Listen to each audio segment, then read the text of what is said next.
What's up guys? Yeah. Muzo akale nkhani imene ndikuseka pasizokusona mafuzo nduseka zijani koma nkhani yake iniyo mukudani kodi mukuidziwa bwinobwino zinthu zake mezi udani zokhalira. So guys,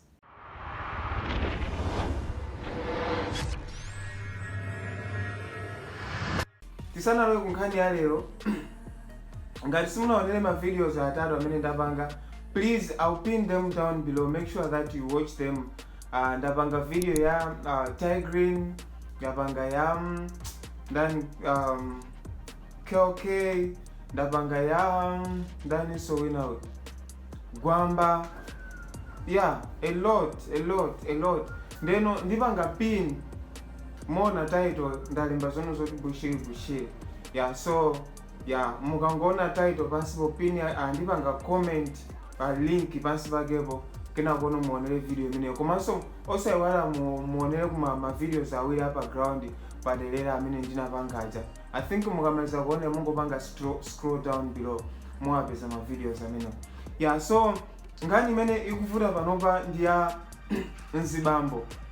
Nzibambo jaya amene no wa anapanga Billboard cha mkazi wake nthawi tsiku la birthday. I think lero Tuesday. Ngani ndamba kuona dzulo Monday. Yeah, lero Tuesday. Ndesinthu zozozuka zinachitika dzulo kaliti mundu usendino ma comment. Yeah, so ineso dzina lankulu isindulidziwaso munganduzeso ndinuyo ma comment. Yeah, so ndapeza post pa MIKOZI network. Akuti chani tifuna tingoona mwachangu MIKOZI. Come on man. Yeah, akono zono zoti trending Vama love. Akuti man in Blantyre puts up a billboard outside the workplace of his wife wishing her a happy birthday. So ngani inambira pati?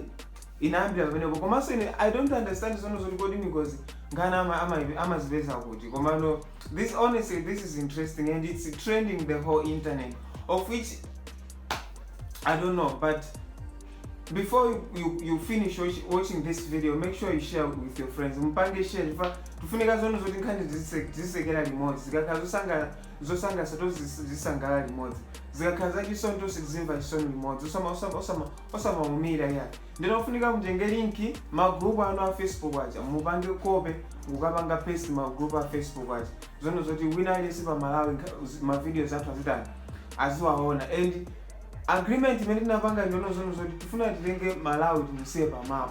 Chifukwa ndono zoti izisi maiko ambiri zimachitika. Let's say ku South Africa. Anthu amapangana support guys unachunga mu South Africa. Even mukapita ku Nigeria anthu amapangana support heavy. Nduti heavy. Zono zoti amati nkhani kangwamba kupanga trend anthu akangopanga ma videos yonje ndi amakhala zono zoti anthu akudani akupanga circulate. Ndesi mapezo zono zoti anthu even not sitimva chiyankho cha ku Nigeria. Timakatani kodi timakaonera nawo ma videos ati. Ndipo tifunanso tipangezi zono zoti mukangoonera osamaumira ya osamapangira chichewa chakamati kupangira ine ndi mchewa weni.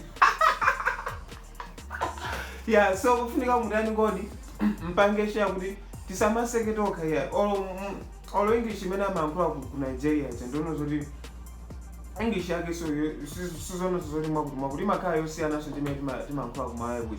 Koma simo timatani kodi timaonera mauzi ma comedies yawo chanchani zambirimbiri. Ndezi zimene ndifuna so titani kodi tipange so pa Malawi pano zono zoti Malawi so akhale pachani kodi akhale pa mapo anthu azitionera.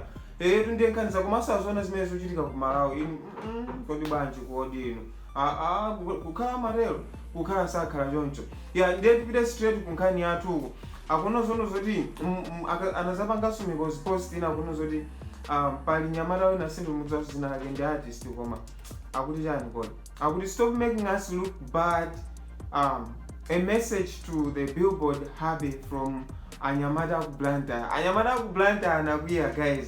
Chifa tendingwereka titiseka kumapira kuno zoti uyu ndi Smam official ghetto fear as a Blantyre representative has reacted to the trending couple that has stormed social media, where the husband sent a birthday message to the wife through a billboard in Blantyre.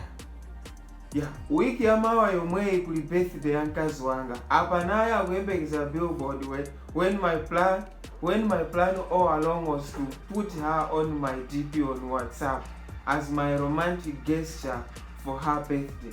Apa ndeti panga bwanji mwatira kwira Gate of Fear has raised his consent towards the Billboard habit.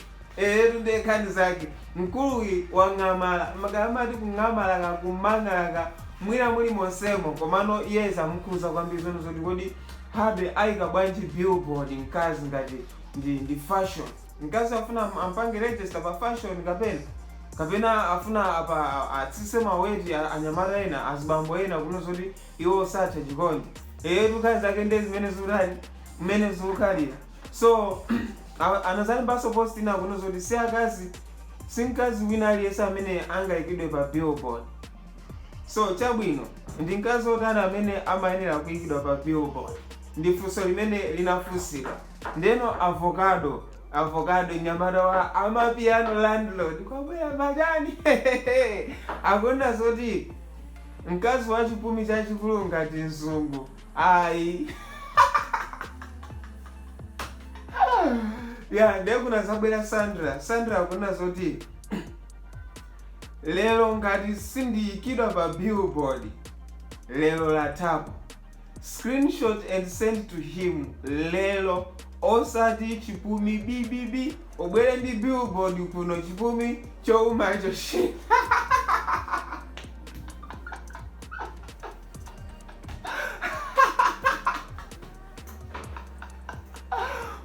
Koma guys, ngani kunena chivonga mwedi ngani inde ndiyo sanga sense mzono zoti sizinachitika ku Malawi. Let's be honest here, sizinachitika. So what we want to do now is that we want to change our country.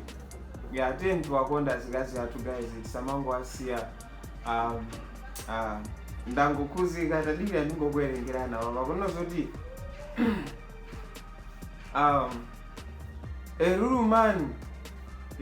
a real man, not these sons of Pharaoh who post the woman in status and hide everyone else. Mkazi azona heka. So guys, ababa ndi matura video yathu kumatenda takonde nokondedwa athu tenda akonda azikazi athu. Komanso azikazi usamatenga so chance yayi. So samakupangira kuti mwakuti nanso munthu akumwika mamuna anu pa Billboard. Sizoti nkazi eka asi mamuna eka azika nkazi pa Billboard.